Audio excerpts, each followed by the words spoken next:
I think my husband's mistress thinks he is richer than he actually is. My best friend thinks I'm a douche because I'm keeping silent. Plus update. Original post. Husband in quotes because we are not married legally. He's 39, me 39, mistress 29, and best friend 39. We have been together for 14 years, living together for 11. He came and told me that he was in love about 3 weeks ago. I was surprised at the lack of care I had to give at receiving such information. I did love him, but maybe my love has always been conditional, and its survival depends on it being reciprocated, because it literally vanished the second he confessed to me that he was in love with another woman. He didn't want a separation, but to maybe open the relationship, or let his feelings for her subside. But I said it was over. It was like I never had feelings for him ever. He was taken aback by my indifference, which I thought, the audacity. Did he want me to be hurt and suffer? I told him that he should be relieved that he didn't cause pain. Instead, he has been sulking since. Last Friday I got home and mistress was there, sitting in my kitchen sipping my tea. I felt nauseous because, seriously? I told him that this wasn't civil at all, and to never be in my home again or I would call the cops. I went to my room and I heard her yelling at him for not standing up for her. Then I heard her say something very curious. Why haven't you kicked her out yet? He was trying to tell her to lower her voice, whispering, "Later, we can discuss this later." She left and he came to me apologizing. He said, "We didn't have here if this is what you are scared of. She just dropped by because I was working from home today." I told him that he had until the end of March to move out and to find somewhere to be during the weekends. This morning, I changed all the locks. From now on, he isn't allowed in my place during my working hours. So if he starts later or finishes earlier, he needs to wait for me to come home and let him in. But his mistress word stuck with me. So during the weekend, I have been stalking her social media. I think she thinks that he is rich, or at least that he owns my apartment. I think she also thinks that my parents' summer house and boat are his. Unfortunately, the loser has taken her there, probably bragging about his wealth, because her hashtags were all about the good life. I was telling my best friend all of this, but she was more agitated than indignant on my behalf. She told me that he was a scum, not telling his mistress the truth. I agreed. I know, right? But then she said I was no better not explaining to her his situation either. I was dumbfounded, but she was serious. I told her that it wasn't my job to bring back mistress to earth, and my best friend got very angry and demanded that I gave her mistress's username so that she could warn her. "No," I said, and she called me a bigger douche than he is then. I don't know what's going on with these people. Have they gone mad, or have I? When did our moral compass go askew like this? Can someone tell me that I am not insane? Now for the top advice before reading the update. Nope, not wrong. Get rid of him and wash your hands. Your bestie sounds delusional. Phew, because I thought something was wrong with me when she got upset. OP, she just demanded that your ex kick you out of your home so that she can move in. Do you really think someone like that deserves the kindness of a heads up? Not to mention she has been drinking your ex's Kool-Aid for a while now and wouldn't believe anything you say anyway, so why waste your time? As for your friend, they are either a current/former mistress, a gold digger, living in the land of sunshine, rainbows, and unicorns, or were never really a friend to you in the first place. When my ex-husband and I had finally decided to divorce, he came to me to ask if I could clear out of the apartment for the weekend so he could have a friend over. I snapped like a tree branch after an ice storm. I said to him, "You want me to clear out of the apartment that I alone pay the rent and bills for so you can have your girlfriend over? You've got balls, I'll give you that." And no, it's not freaking happening. It was the first time he'd seen me genuinely angry and the only time I ever saw him cowed by anything or anyone. Now I regret not having stood up for myself sooner, but what's done is done. OP, kick his butt out of your life. Let him fend for himself, and I suspect he's got a very rude awakening in store. Wow, it is so satisfying to read her response to that. Good for you for standing up. Absolutely. That moment of realization when you know you've had enough and you stand your ground is priceless. It's like suddenly all the nonsense comes into focus, and you're not going to take it anymore. The shock on their faces when they realize the rules have changed is something else. It's good you found your breaking point and put down your foot. Too many stories where that doesn't happen soon enough. Cheers to newfound freedom and self-respect. Lol, you're not responsible for his lies. Kick him out and leave it. He has until the end of March. You also need better friends. What the heck is wrong with you not giving the mistress a heads up? To me, this is a clear case of a full-arounded find out. I have a feeling friend has been in mistress's shoes. Lol. Exactly what I was going to say. I'd keep her at an arm's distance. She's too understanding of a homewrecker. Some homewreckers don't know what they are getting themselves into. Don't know the guy is in a relationship or have been fed lies about the nature of the relationship. But the friend is concerned that the woman is getting into a relationship for money with someone who doesn't have any? Those priorities are pretty suspect. Now for the update. I did it. I had a showdown with my former best friend via text, and I confronted her about her non-existent support when I went to her with my woes. I told her that she concentrated on the wrong issue. She should have been my shoulder to cry on. She should have shown up with wine, ice cream, and a shovel. But instead, she called me a bigger douche than my husband. She tried to gaslight me, and I realized that she's always been a good gaslighter, so I interrupted her before she made me out to be the villain. I asked her bluntly, was your husband married when you started sleeping together?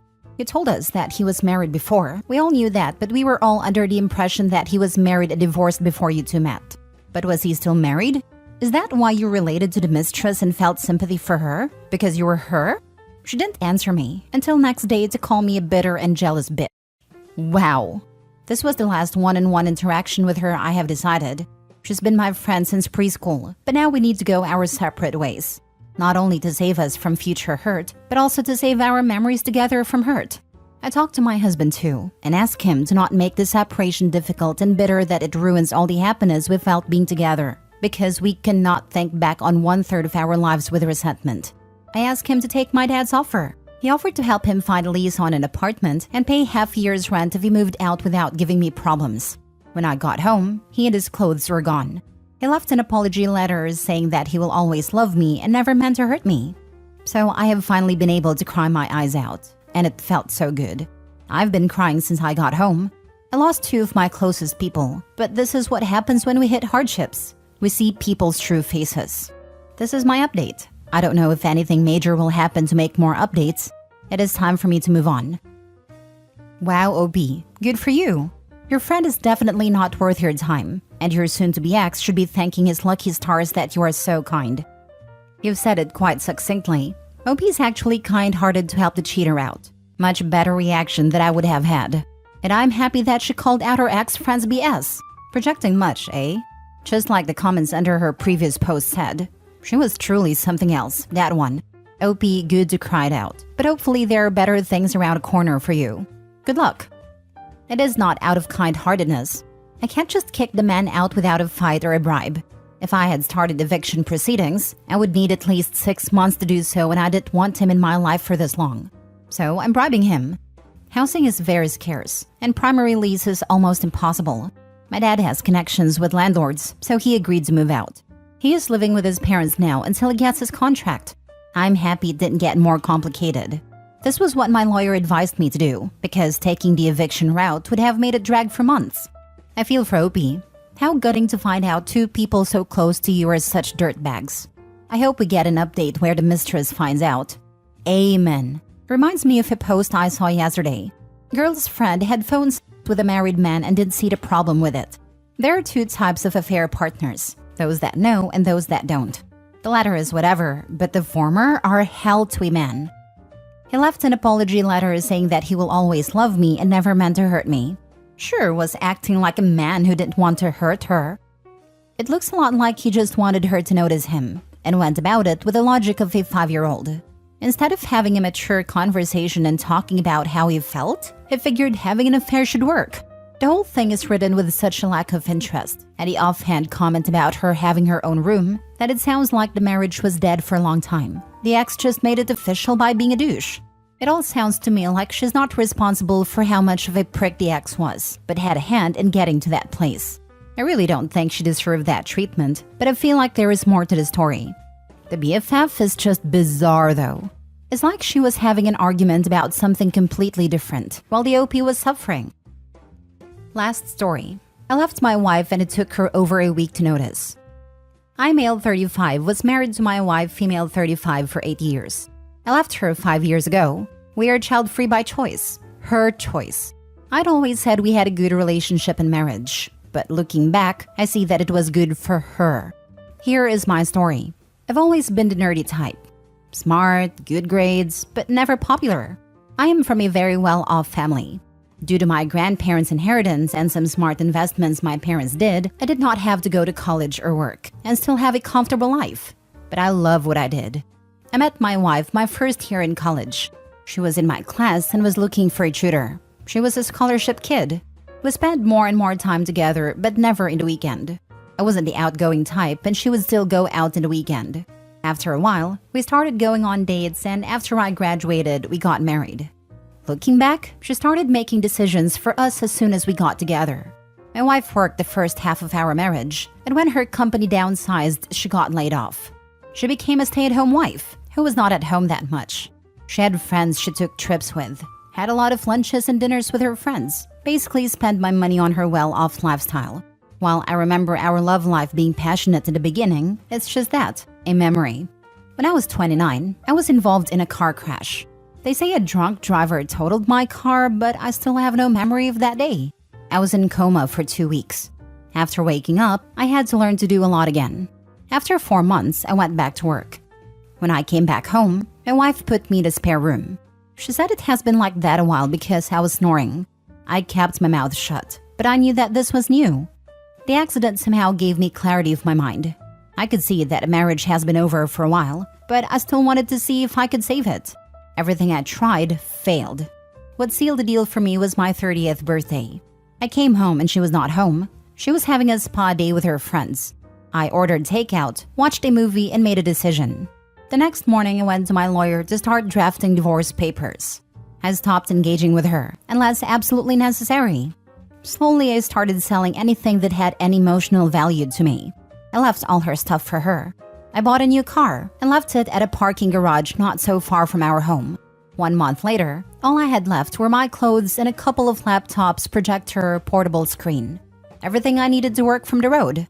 I did not quit my job. I arranged for it to be completely remote. 2 months after my birthday, I stayed while my wife was at just another lunch with her girls.